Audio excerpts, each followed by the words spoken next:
analista número uno, Carlos Antonio Vélez. Toda la verdad, hablando de fútbol, Carlos Antonio Vélez. Carlos Antonio Vélez, el analista. Carlos Antonio Vélez, número uno. Carlos Antonio Vélez, el analista de verdad. Fútbol al día. Carlos Antonio Vélez. Toda la verdad. Planeta Fútbol presenta a Carlos Antonio Vélez en Palabras Mayores.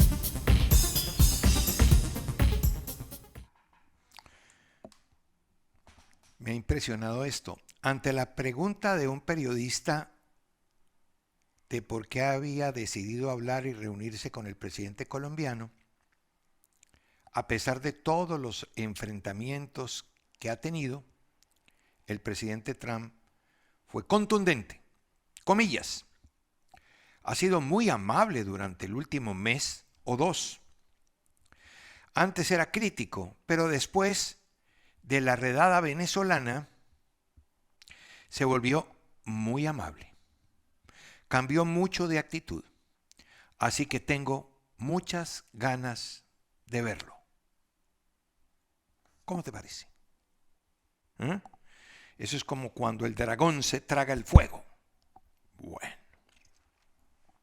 Es que uno mirando para arriba y ese otro grandote y fuerte. No, mejor me tapo.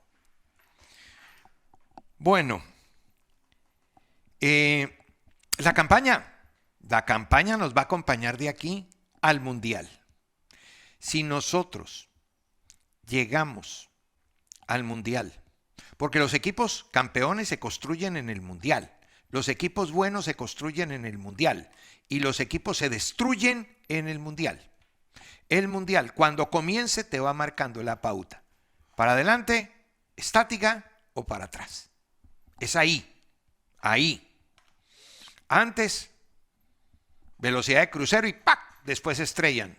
O al contrario, en puntitas de pies y resulta que apareciste por allá metido entre los grandes. Va a depender en su totalidad, de cómo lleguen los jugadores. Si nuestros jugadores llegan bien, vamos a poder hacer un gran mundial. ¿Qué sería para mí un gran mundial? Llegar a cuartos. Si pasamos de ahí, maravilloso, pero esa mochila no se la voy a cargar. Tranquilos, jueguen, tienen con qué. Es un equipo con dificultades colectivas, pero aparapetado en su condición individual. Se me parece mucho al Real Madrid, que a través de esas grandes individualidades resuelve los problemas. Si esa capacidad que hoy muestran nuestras grandes figuras, los Luchos, Ríos y demás, si eso está fresco, vamos a hacer un gran mundial. Ojalá. La mentalidad ganadora tiene que volver y en algún momento, después de esa mentalidad ganadora, llegará la mentalidad campeona de la que ha hablado el presidente de la federación. Que acompaño, por supuesto, pero no como una exigencia. No, si se puede bien, si no, hasta cuartos y fenomenal. Antes, sí, no me parecería correcto. Presidente. Yo sí creo que esa mentalidad, ese chip de mentalidad ganadora que usamos muchos años y que en cierta manera funcionó, hay que cambiarlo por mentalidad campeona. Ya eso se lo dije mucho a las muchachas de nuestra selección femenina, se los hemos dicho a los muchachos de la sub-20 y cambiemos el chip. Ya esa de mentalidad ganadora se acabó, ahora es mentalidad campeona. Eso estoy totalmente de acuerdo y creo que podemos hacerlo. Estoy absolutamente en sintonía con Infantino. Raro, pero no crea. Hay cosas que se reprochan, que se discuten y hay otras que se aplauden. Lo dicho ayer, fenomenal, en el tema Rusia. Estoy completamente de acuerdo. El 28 de febrero del año 22, el Pleno de la FIFA decidió sacar a Rusia. Sacarlo. Y con Rusia y selección, incluidos sus equipos a nivel de competencia internacional. Borrados del mapa. No existen. No aparecen en Champions, en Conference, en Europa League, en Liga de Naciones, en Eurocup, nada, fuera. La razón, la guerra, la invasión, gravísima, injusta. Pero ¿qué diablos tiene que ver el fútbol con eso? ¿Por qué? A ver, si la FIFA, cuando los gobiernos intervienen en el fútbol, castiga a esos países, ¿por qué razón se va a dar al contrario, cuando no tiene sentido hacerlo? Me explico. Si el fútbol castiga a los países por la intervención del gobierno, ¿por qué el fútbol se tiene que meter en las decisiones de los gobiernos? Si los gobiernos deciden hacer una guerra, eso es problema de ellos, política, social, económicamente, lo que sea, pero no deportivamente. ¿Por qué hay que castigar a la gente más allá del castigo mismo que representa una guerra? Porque yo estoy absolutamente seguro que los rusos, muchos no quieren la guerra. Y resulta que, por culpa de unos gobernantes, les quitan el fútbol. Y es que lo dijo Infantino. Deberíamos asegurarnos en nuestros estatutos de que ningún país pueda ser vetado de jugar al fútbol por los actos de sus líderes políticos. Si interviene en una federación, sí, claro, porque es que se están metiendo en el fútbol, pero el fútbol no tiene por qué meterse en otra cosa. Si al fútbol no le gusta que se le metan y toma decisiones como las que toma, ¿por qué el fútbol se tiene que meter en las otras decisiones? No, el fútbol tiene que estar al margen de todo. Me parece muy bien que vuelva a Rusia la selección, el fútbol, la gente a la que le gusta el fútbol y los clubes a competir en Europa. Y eso va a pasar. Qué bueno. Eso entonces libera también esas presiones que a veces existen, ¿no? Que, no, ¿cómo se va a ir Durán al Zenit? Eso es ya, pues, perdón, de allá no viene John Córdoba a la selección, de allá no venía Barrios a la selección, de allá no vino Casierra a la selección, de allá han venido un montón a la selección, o sea que eso no le cerraría las puertas a la selección por los antecedentes. Y aparte de lo anterior, ya volviendo a competencia europea, seguirá estando ahí con las puertas abiertas para, sin embargo, aquí paro, sin embargo en la prensa turca, que reviso todos los días, hoy no hay un solo renglón en torno al Zenit. Lo último que se venía diciendo era lo de la Premier, pero resulta que ayer se cerraron los libros de pases en Europa. El único que quedó abierto es el de Rusia. Entonces es una opción que evidentemente existe y existirá. C3, les voy a contar qué pasó con C3. Ayer estuve preguntando porque me inquietaba eso de los problemas cardíacos. C3 llega, se instala en el hotel, se va, porque lo recogen en una van, se va al examen médico y en ese interín, desde Argentina, llaman al representante de C3 y le dicen, hombre, aquí hay un problema. ¿Cuál es el problema? El problema es que 6 millones, sí, pero nos van a quitar el 25%, porque el gobierno de Milei tiene eso escrito. Eso es descuento de una. O sea que a nosotros nos va a llegar 6 millones menos el 25. En el caso de ellos 3, o lo que les correspondía, menos el 25. A ver, ¿cómo arreglamos eso? Busquemos una fórmula que no vaya contra la ley, hablemos con Paranaense y tal. Entonces empezó ese manejo económico para evitar que le quitaran el 25% a estudiantes. En horas, diría yo en minutos. Entonces, por la experiencia de su representante, por lo que conocían allá, por el representante brasileño que se había hecho cargo de la operación, empezaron a hacerle ingeniería, arquitectura, todo lo que hay que hacer para cambiar el dibujo que estaba inicialmente estipulado para montar ese edificio. Eso le llega a Paranaense y Paranaense dice, ¿cómo así? Ah, no. A ver, yo no voy a poner el 25% que ellos le quitan. Entonces tenemos que revisar documentos. Y están en eso y le hacen un examen médico a CETRE. Cuando llega el examen médico a CETRE, el médico pregunta, y es de rigor, generales de ley, ¿usted tiene alguna operación? Y la respuesta de CETRE es sí. Creo que en el año 2008. Una operación que casi todos los jugadores de fútbol tienen.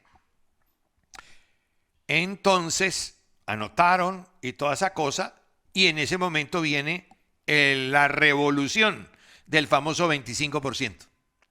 Entonces, se han pegado para evitar problemas con el tal 25%, que Estudiantes se los quería cargar allá en una modificación de la operación, se pegaron de que, no, es que él tiene una operación que le hicieron. No, pero él está bien, él está jugando, acaba de salir campeón. No, pero es que la operación, él no alcanzó a pasar al examen del corazón, él no alcanzó a pasar al electrocardiograma ni nada parecido. Por eso esa versión era chimba y dañina. Entonces CETRE, tranquilo, dijo, listo, me regreso. En Estudiantes felices que regrese. Él está muy contento allá. La única diferencia es que económicamente le iban a pagar más en Paranaense, pero si no se puede, no se puede. Se regresó y ya está trabajando otra vez y no pasó nada. Paranaense ayer empezó a buscar otro colombiano. Ese colombiano juega, si no estoy mal, en Talleres y es de apellido Angulo, que les va a costar muchísimo menos, y ahí es en donde está el quid de la operación. Eso fue lo que pasó con CETRE. Marino se estrenó ayer. Empataron 0-0, perdieron un penal, fue un desastre eso. 27 minutos jugó, un tiro a la puerta, 24 veces tocó la pelota, la perdió 10, es mucho. Casi la mitad de intervenciones más pérdida, que eso cuenta. Pases claves, 2, importante. 10 pelotas jugó bien de 14. Y en campo rival 9 de 12. Y recuperó 2 balones, que eso defensivamente habla bien. Perdieron una pena máxima, empataron con Madureira en condición de visitante 2-2. Y lo de Carrascal es que el equipo por reglamento multa a los jugadores que expulsan. La queja inicialmente de Flamengo era que la expulsión se hubiera demorado 15 minutos. Bueno, lo que dura un entretiempo. Pero eso está en los reglamentos. Ese procedimiento está en el reglamento. Por lo tanto, la expulsión es absolutamente legítima. A mí lo que no me cuadra de esto, porque lo puede desubicar frente al técnico, que además lleva 3 partidos perdidos, es lo que dijo al final. Nos perjudicó mucho la expulsión. Planeamos jugar el segundo tiempo con 11, pero cuando volvimos se dio la expulsión. Permanecieron en la imagen durante 15 minutos para tomar una decisión y terminamos perjudicados nosotros. Pero básicamente la acción de Carrascal nos perjudicó. O sea que el técnico le está cargando todas las culpas a que tenía una planificación de 11 y lo echaron. Bueno, eso pasa en todas partes. Cada vez que expulsan a un jugador, los técnicos tienen un plan de juego con 11, no con 10, ni con 9, ni con 8. O sea que esto no puede ser exclusivamente de él. Lo que pasa es que en los reglamentos del club sí está que las expulsiones, cuando no son por un caso fortuito, sino provocadas por agresiones, reciben un castigo, reciben una multa. Ayer circuló lo de Platense. En Argentina está cerrado el libro de pases. Aquí leo libro de pases en Argentina. El libro de pases, con lo de James, ¿no? Platense. El libro de pases en el fútbol argentino para la temporada 2026 cerró su fase principal el 27 de enero a las 17 horas. Actualmente en febrero solo se permiten inscripciones excepcionales para clubes que transfieran jugadores al exterior. Entonces, Platense o cualquiera otro, si quiere llevar a James, tiene que transferir un jugador fuera del país. Olé, yo les conté estos días, saca 2 páginas diarias, o las sacaba hasta el sábado, de los movimientos, porque ni domingo, ni lunes, ni martes ha salido en la edición eso.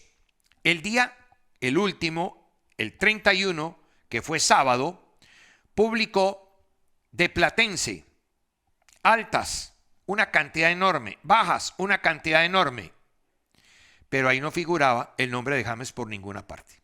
Yo sé que lo han ofrecido a todas partes y con razón, y con razón. Supe de buena fuente que es cierto, en Millonarios o de Millonarios no hubo ninguna llamada, pero de Falcao sí. Supe que Falcao se comunicó con él y le dijo, hombre, ¿por qué no te vienes para acá? Tienes que jugar, hermano, tienes que jugar. Ya se están acabando las pretemporadas, se están cerrando los libros de pases y tal. Yo siento por todo lo que han dicho, comillas, los del entorno, comillas, que pues él quiere irse a la MLS. Lo que pasa es que no todas las puertas están abiertas. Lo último que se ha mencionado es lo de Minnesota, que fue lo primero que se mencionó. De ahí solamente tengo 2 observaciones, porque en cuanto a la MLS se refiere, el libro de pases está abierto y ellos van a comenzar la competencia a finales de febrero. O sea que él tendría tiempo incluso de pellizcar un pedacito de pretemporada si lo hacía ahora y jugaría 10, 12 partidos, que eso es mejor que no jugar nada. El único problema de Minnesota es el clima. Al que le hace tanto daño el frío, porque pues por eso argumentó que se había venido de Múnich. Entonces aquí hace mucho más frío que allá, que en Baviera. 1, 2, que ahí en Minnesota se están presentando muchísimos problemas con el tema este de las redadas migratorias. La gente tiene miedo. Es el titular de una noticia que salió hace un par de días que tiene que ver con Joaquín Pereira. Joaquín Pereira es un jugador que actúa ahí. Es un jugador argentino que estuvo en Atlético Tucumán. Y estoy leyendo aquí, la gente tiene miedo, nosotros también. Cada vez menos personas quieren salir a la calle por lo que pueda pasar. Ya sea caminando por el barrio, en el supermercado, en cualquier lado, llevo conmigo el pasaporte argentino y la green card de Estados Unidos. Porque allá es en donde están apretando durísimo. ¿Ya? Entonces, yo no sé si ese es un buen ambiente, no sé. En este momento, lo único cierto es que lo de Platense pareciera que no es cierto. Y que es una de las tantas movidas del entorno de James tratando de encontrar un espacio. Aunque yo creo que el espacio menos indicado sería Platense. Lo único interesante del equipo Calamar es que juega Copa Libertadores. Pero nada más, ya están jugando. O sea que se perdió también la pretemporada. Él tiene rápido que tomar una decisión. Y él sabe muy bien que es así. Y ustedes también. Aquí no vamos a discutir su importancia ni si tiene calidad o no. Estamos hablando de algo que es puntual. No está jugando mientras los demás juegan. El Campín. Ayer salió el señor Daniel García. Quiero que lo escuchen en representación del Instituto de Recreación y Deporte con una narrativa de fastidio y que le van a exigir a quienes tienen el estadio para que cumplan con toda la normativa. Escuchemos a ver. El estado actual de la cancha del estadio Nemesio Camacho El Campín es inaceptable. Nuestra tarea es proteger el escenario, que es un patrimonio de la ciudad. El IDRD, por instrucciones del alcalde Galán, ya inició un proceso en el marco contractual para revisar el cumplimiento de la APP en lo relativo al mantenimiento del campo de juego. Mañana tenemos una visita técnica para verificar el estado de la grama y el camino por seguir. Cencia tiene la obligación de mantener la cancha, al menos en el mismo estado en el que la recibió. De lo contrario, habrá sanciones contempladas en el contrato de la APP. Bueno, primero espero que esto no sea un saludo a la bandera, que no vaya a ser un capotazo a una realidad y a una ola de críticas con sentido, que no va a pasar lo que pasó con la alcaldía de Medellín, al doctor Fico, a quien le tengo tanto aprecio, después de aquel partido con tanta pólvora y con tanto lesionado y con tanto detenido y con tanto lío que se presentó, entonces sacaron un cartel de los más buscados y resulta que ni los han buscado ni los han encontrado si los buscaron. Pura carreta, que es la carreta de todos los políticos nuestros y de todos los políticos del mundo, ¿no? Como que eso es afín de la política, de la politiquería, no de la política. La política bien manejada es otra cosa. La politiquería es lo que lleva a estas cosas. Yo espero que no sea un saludo a la bandera y que de verdad se tomen decisiones. Mire este espacio. Mire este panorama. Se jugó ayer. El jueves Pereira Millonarios. El sábado Santa Fe Nacional. El domingo en esa misma cancha le alquilaron el partido a Forta para jugar contra América. Esa cancha del Campín, en las condiciones en que está, acepta 3 partidos en lo que resta de esta semana. Por favor. ¿Ok? Bueno, 1, 2. ¿Ustedes saben cuánto cobran por el arriendo de estos amigos? Estos amigos cobran por el arriendo el 12.4 de la taquilla. 12.4 de la taquilla. Entonces, esas taquillas de los grandes partidos, el caso Millonario llena siempre. Entonces se están llevando el 12.4 de una recaudación para semejante muladar.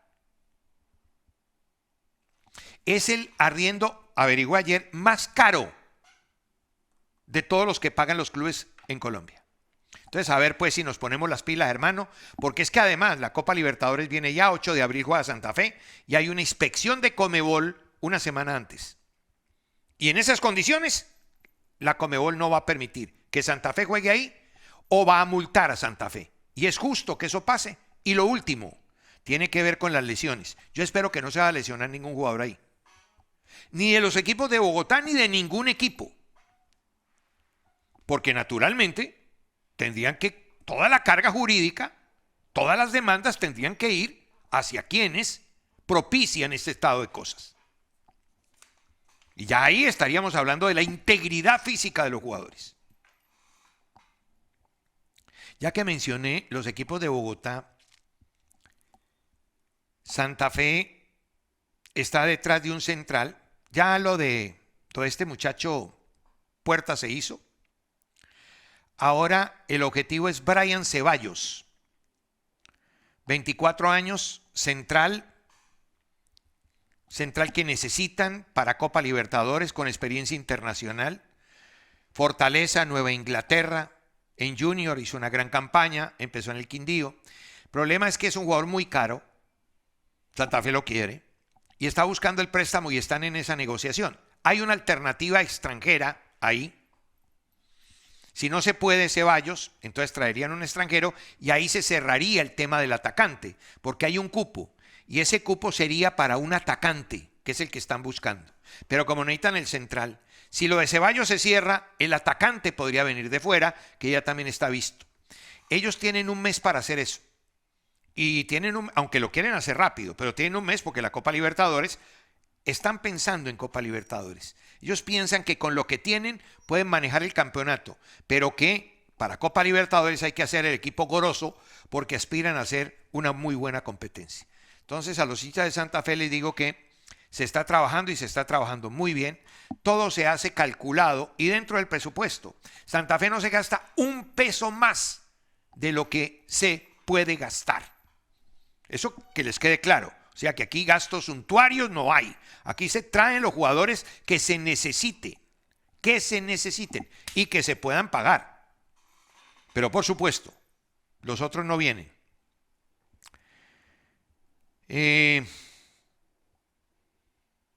Yo me acuerdo de Ceballos cuando estuvo en el Junior. Lo hizo muy bien. Bueno, ayer, Millonarios Medellín, más de lo mismo, muy poquito, casi nada. Es increíble la cantidad de gente que va a ver los partidos a las 3 de la tarde.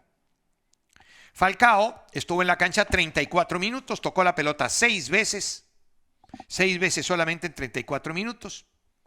Muy poquitas las intervenciones, pero uno ve que tiene ganas, que corre, que va, que viene, que ayuda.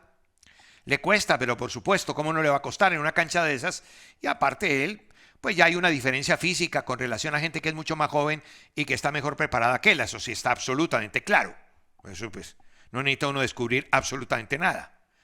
Se perdió una ocasión clarísima de gol a arco descubierto. Ese tipo de balones son muy para él. Y sí, seguramente va a marcar goles. Dentro de esa tesitura, dentro del área, él se mueve bien. Saben más, ¿cómo es? El diablo sabe más por viejo que por diablo. Pues bien, él conoce esa zona, esa geografía del campo y ahí es peligroso. Pero pues ya no se puede pedir intensidad y de vuelta, aunque él lo intenta. Y ayer lo intentó, incluso colaboró por allá en un duelo hombre contra hombre con Didier Moreno, que terminó en una falta y tal. 34 minutos. Pero el que sí es figura descollante en Millonarios es el que más fastidian, que es al arquero. Novoa ayer completó 16. Mire, en Opta, el arquero que más salvadas tiene es Martínez, 18 de Jaguares. Sigue Abadía con 17 y Novoa 16 en Opta. En Biscout aparece Novoa con 14. Abadía con 21, Martínez 18, Arboleda 17, Parra 15 y Novoa 14. Y en 90 minutos, Novoa para 4 pelotas de gol. 4. Es demasiado. Y miren ustedes, Cúcuta, Jaguares, Águilas, Once Caldas. Aquí no aparece ninguno de los grandes, salvo Millonarios. Lo que quiere decir que Millonarios es el aporte en cuanto a salvadas de su arquero de los equipos grandes. Los otros equipos grandes no necesitan de tantas salvadas de sus arqueros. Ay, si tiene trabajo, profesor Bustos. Ay, Dios mío. Que tenga mucha suerte. A propósito, Dani y compañeros, a mí me ha alegrado muchísimo ver a Montero seguido. Ya lleva 3 partidos consecutivos atajando con Vélez Sarsfield. Y por las atajadas que ha hecho y la importancia que tiene, se va a mantener. Porque cualquiera sea la opinión, y por supuesto que respeto posiciones en contrario, yo soy de los que creo, mi querido Daniel y compañeros de Despierta Win, que un arquero en un mundial de 2 metros, y más con la corpulencia que él tiene y el físico que él tiene, no puede ser dejado de lado. Por supuesto que eso no es fundamental ni trascendental, pero sí es muy importante tener un arquero que tenga esa presencia y sobre todo en un mundial de fútbol. Para mí, jugando como está jugando, compitiendo como está compitiendo, sumando minutos como está sumando minutos, Montero es indiscutiblemente uno de los 3 arqueros de selección nacional. El otro es Camilo, ya van 2. ¿Y para qué les digo el tercero? Habrá gente que se moleste.